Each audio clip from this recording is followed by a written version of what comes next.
exciting, Mrs. Drysdale, discovering that your next-door neighbors may be descendants of the very first settlers? Well, if it's true, but I just can't believe it. The Clampetts are so uncouth, so unrefined. I prefer unspoiled. Yes, Madam President.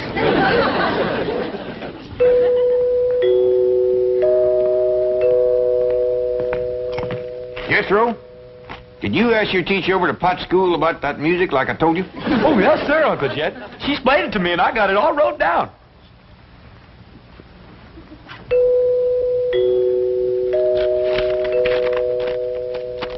First of all, that there music is what you call chimes. Them's holler tubes that makes ringing sounds when struck by a plunger or a striker.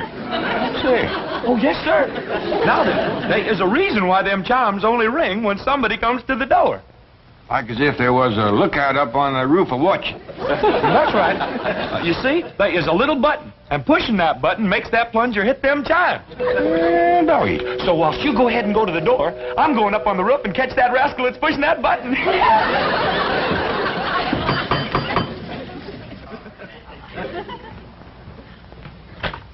Well, howdy, ladies. Come in, come in. Good morning. Good morning, Mr. Clampett. Have a chitlin. Oh, what a treat, of course. Thank you. Thank you. Where's Granny? Oh, she's out in the kitchen stone grinding some cornmeal. Stone grinding cornmeal? Now, that's something we must see, Mrs. Drysdale. Come along. In a moment, Madam President. Mr. Clampett, will you tell your cousin Pearl that my car and chauffeur are at her disposal? Sure will. Pearl! You gonna eat your chitlin? Oh, yes, of course. By the way, Mr. Clampett, just what is a chitlin? Oh, these ain't ordinary chitlins. These is Granny specials. They is possum innards deep fried in boiling hog fat. Jack? Pearl, how come you to be using Miss Drysdale's car? Well, kid, now that we's high society, I can't be seen riding around in that old truck. When is we high society? Since that historical lady found out that your ancestors come to this country for the Mayflower. What's that got to do with me? That's the way society works, kid. The earlier your kinfolk got here, higher up that puts you. I reckon the high society folks is the Indians. No, it don't work that way. How come? I don't know how come. Well, they was here for anybody else. Now, Jed, let's not try to change the rules.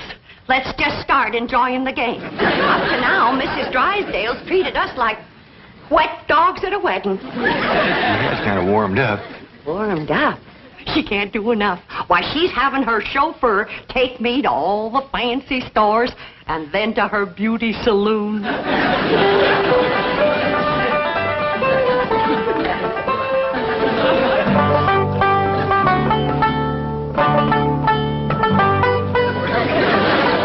I'm certain there must be an easier way to grind corn. Oh, there is. Now, back home, we took our turn of corn to the grist mill down by Catfish Creek. Here in Beverly Hills, they ain't got no creek nor river to turn the mill wheel. So we have to go back to grinding corn like we learned from the Indians.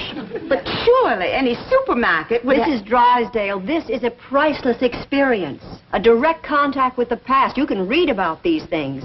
But to actually participate in activities familiar to our ancestors it's to hold history in our hands. I don't think I could hold anything in mine. Smarter might, do they?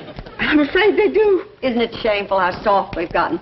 Well, you come on over here, Miss Drysdale. There ain't nothing like hot soapy water good for sore hands. Oh, thank you. And this here soap will take the sting out of the pain. You're very kind. And while you got your hands in the hot soapy water, why, you might as well do a few of these dishes. Dishes? Well, you seem to set quite a store on handling all of these old historical pewter pots and pans. Oh, I do. I do. But I have to meet my husband at his bank immediately. In fact, I'm late now. Well, don't you worry, Miss Drysdale. I'll save up a bunch of thrills for you, like churning and lye making and corn husking and chicken plucking and goat milking.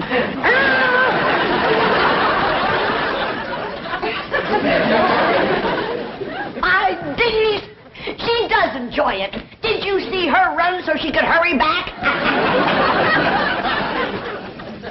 Now, whose idea was the 2 baby goats?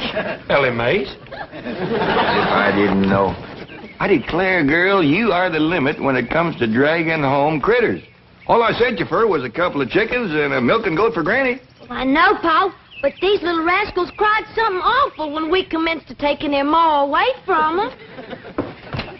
Oh, dear, I forgot that Pearl has my car. Oh, Miss Drysdale, is someplace you gotta go? Yes, to the bank to see Milburn. I'll call a cab. Oh, no, that'd be downright unneighborly of us to let you do that. Well, Jethro and Ellie Mae can drive you down there. Sure will. In this truck? Yeah, one good turn deserves another. After all, you let Pearl take your car. Oh, yeah, you can have the back seat all to yourself, Miss I'm Drysdale. terrible, sorry. I better call a Ain't nobody can get you there faster than we can, Miss Drysdale. Don't worry, Miss Drysdale. This hickory bench is tied on good and tight. Yeah, but Here, Mrs. Drysdale, you can hold that little fella so he won't bother me when I drive.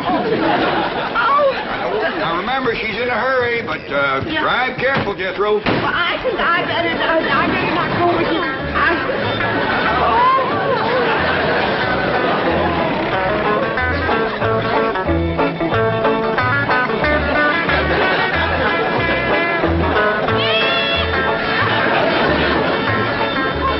Everyone is staring at me. I bet it's that beautiful new hat they're looking at. Have to drive down the main street of Beverly Hills. It's the quickest way to the bank, Mrs. Drysdale, and you said you was in a hurry.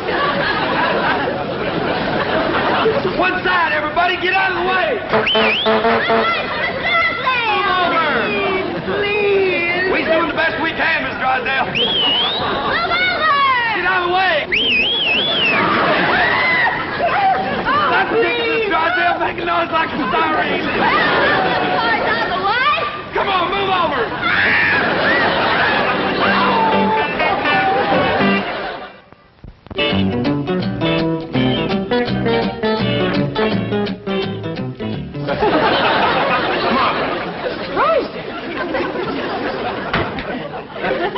Did you come through the bank in this condition? Shame on you. How could you explain this? The Clampett. Don't want to hear any more complaints about the Clampetts. Oh, they may be a bit unrefined, but at least they don't run around the streets of Beverly Hills. Smash! What happened to your beautiful spring hat? Oh, boy, a crying jag. Get some coffee, I'll get her walking. Molly, I can't understand. I can't understand this. I have never seen you take a drink before the cocktail hour. let go. Martha, please lie down. I will not. Now, you're not going to be one of those kind of drunks, are you? I am not intoxicated. I'm mortified. The word is ossified. When you listen to me, the Clampetts are to blame for this. Oh, of course. And I suppose Granny gave you some of her corn? A huge bowl like this. Here we are, Mrs. Drysdale. Have a sip of this. Thank you, I shall. Oh, that does help. Tell me, confidentially, what did happen to your hat? It was eaten by a goat. Have some more coffee, Margaret. Mrs. Drysdale, you really must get a grip on yourself. Now, if Mrs. Miss Standish verifies that the Clampetts are indeed first family material, then you too will be in the spotlight.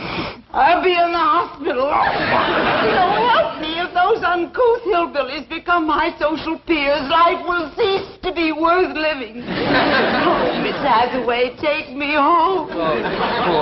No, Margaret. What happened to your car? Did it get smashed, too? Cousin Pearl has it.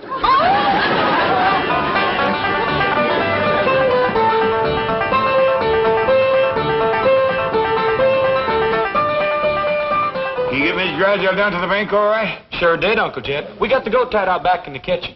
Granny milk you yet? Nope, she's saving her for Mrs. Drysdale. Take us out to the kitchen. Miss Standish wants to look at them old things in there. Okay, Uncle Jed.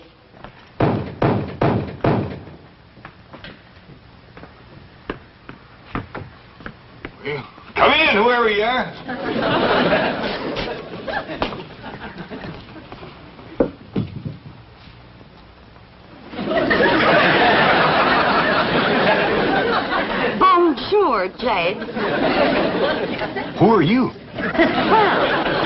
Play.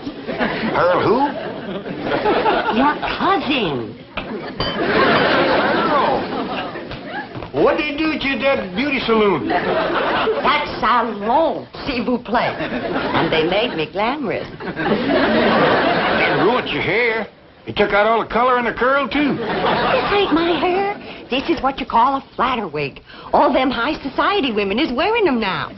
How come? Ain't they got no hair of their own? Of course they have. But variety is the spice of life. S'il vous plaît. What's that s'il vous plaît?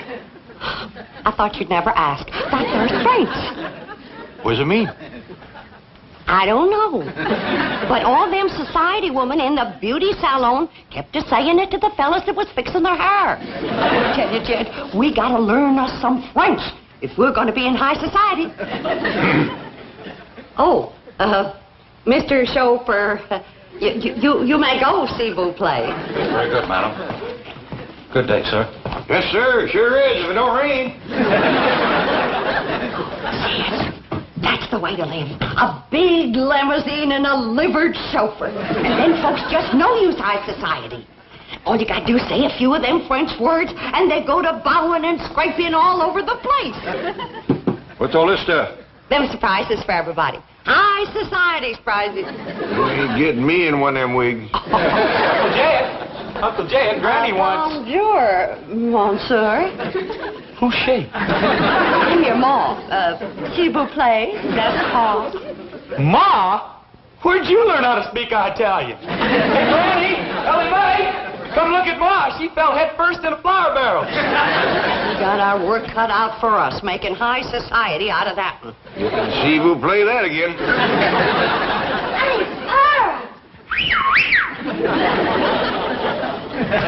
Silly me, high society ladies don't go round carrying goats. Well, Miss Drysdale held one on her lap all the way to the bank. Didn't she, Jethro? Oh, yeah. What's all the commotion in here? Looky yonder at glamorous Cousin Pearl.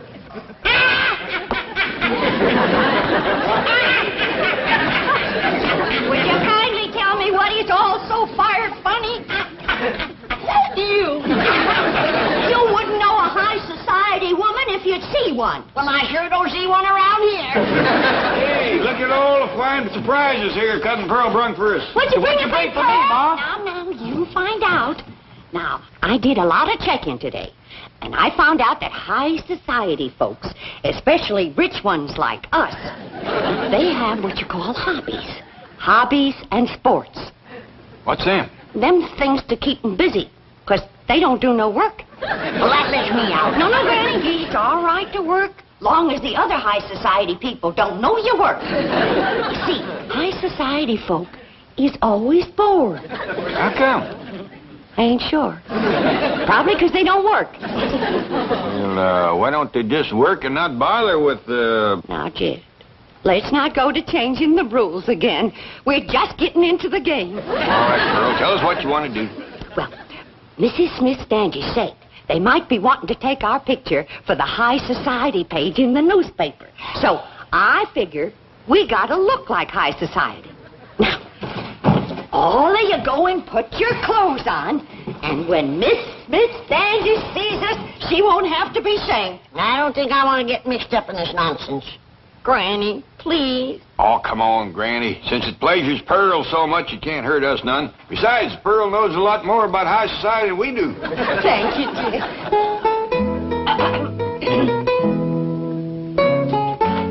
Pardon, Mrs. Smith Standish. Well, Mrs. Jean, what a beautiful gown. Mercy. This is my tea-drinking, bridge-playing dress. S'il vous plaît. Oh, you speak French? Oh, yeah. I mean, oui. Quelle surprise, charmant. Aimez-vous parler français? Well, you see, I speak it, but I don't quite understand it yet. Ah, c'est bien dommage.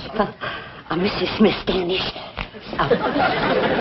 didn't you say that they might want some pictures of us for the paper? Oh, yes, if my research data is corroborated at FFTA in Virginia. Why, pictures of the Clampett family will be on front pages of newspapers all over this country. That'll include me, won't it? Of course. Well, I just want you to know You won't have to be ashamed of us. Now, why would I be ashamed? Well, you know, not having much education and culture and hobbies and not speaking French and all. That is, the others. Well, you don't have to worry, because I've been working on them, and you're going to be proud when you see them. Now, you sit right here, and I'll introduce them one by one.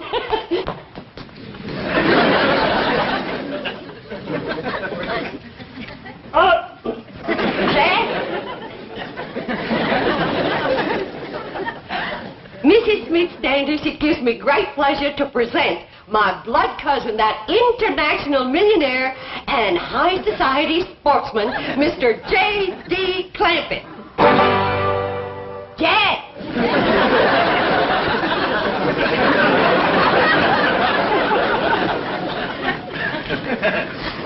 Do something, Jed. Polo first. I don't know how you pole. I feel like a dang fool. Look at this thing. I don't know whether you snare them or knock them off trees. Well,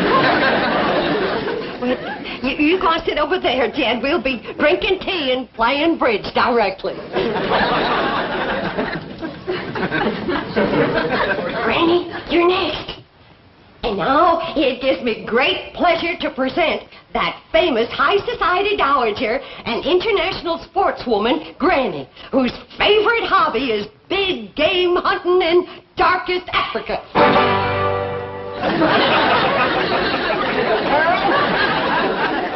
It's a good thing for you this gun ain't loaded. Granny, you go on over there and sit down, and we're going to have tea and bridge. Now, those of us who is high society knows there just ain't nothing more cultured than ballet dancing. And so it gives me great pleasure to present them wealthy, bored, international young'uns whose favorite hobby is ballet dancing, Ellie Mae and Jethro. How beautiful. That's only hair. Come on out, Jethro. I ain't gonna do it. Jethro, come on out. I don't want to, Ma. You look fine. You're just dripping culture.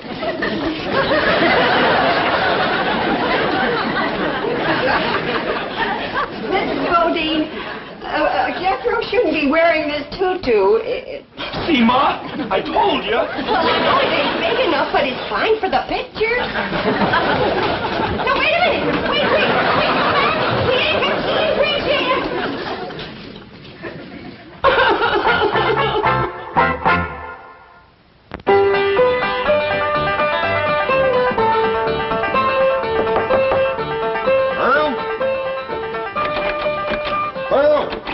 Pearl?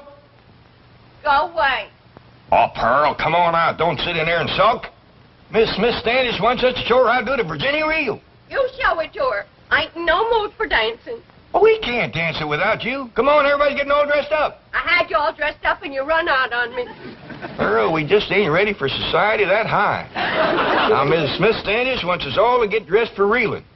Come on out. You can wear your store-bought hair. I can't neither. She's gone. Is that old go-get-it? Crazy enough to eat anything. I have the most dreadful premonition that I'm making a terrible mistake in coming back here.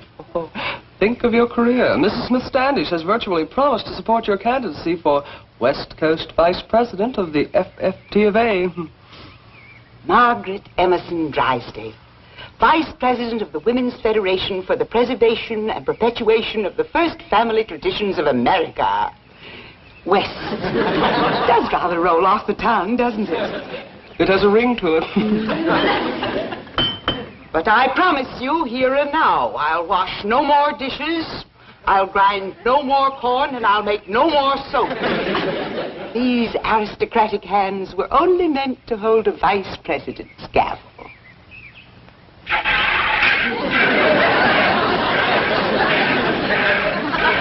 Oh, you're doing beautifully, Mrs. Drysdale. I'm proud of you. Sure got the hands for it, ain't she? Miss Drysdale, your husband's here. He's going to dance with us. Thank goodness. Oh, my hands. My hands. They'll never be the same again. There's nothing like milking a goat to pretty the hands. Come on, Granny. We're getting ready for the Virginia reel. I'll fetch your lap organ in for you. Oh, Mrs. Drysdale, have you seen this priceless antique lap organ? Oh, so that's what it is. I mean, it's marvelous. You like music, Miss Drysdale? I adore music, especially the authentic lap organ. I reckon Granny will let you have a turn, won't you, Granny? Why, sure. Mrs. Drysdale, did you hear that? Oh, what a red-letter day this is for you. Oh, yes, indeed it is, Madam President. Well, come on, let's get in there and get at it.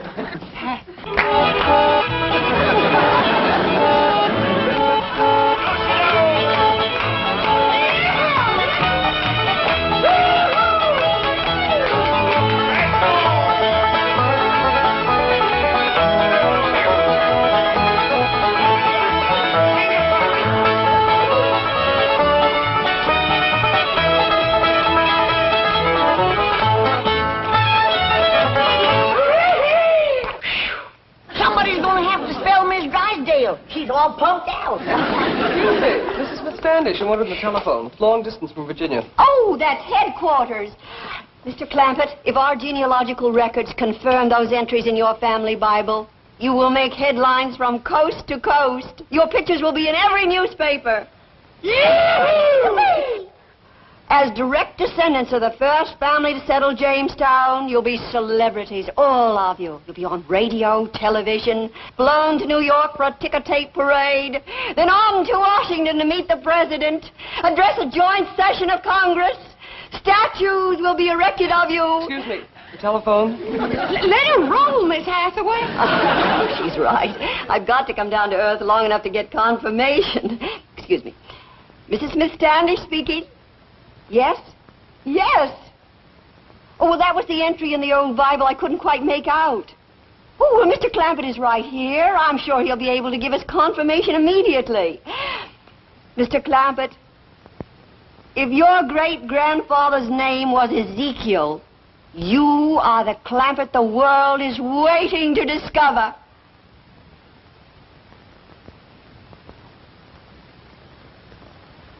Well, now, I kind of hate to disappoint you, ma'am, but his name was Jeremiah.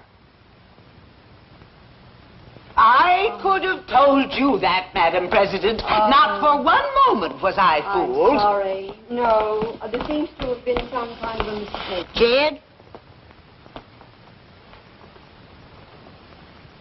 What's ailing you? You know doggone good and well your great-grandpappy's name was Ezekiel. Yeah, I know, Granny. But what would an old mountain goat like me have to say to the president and Congress?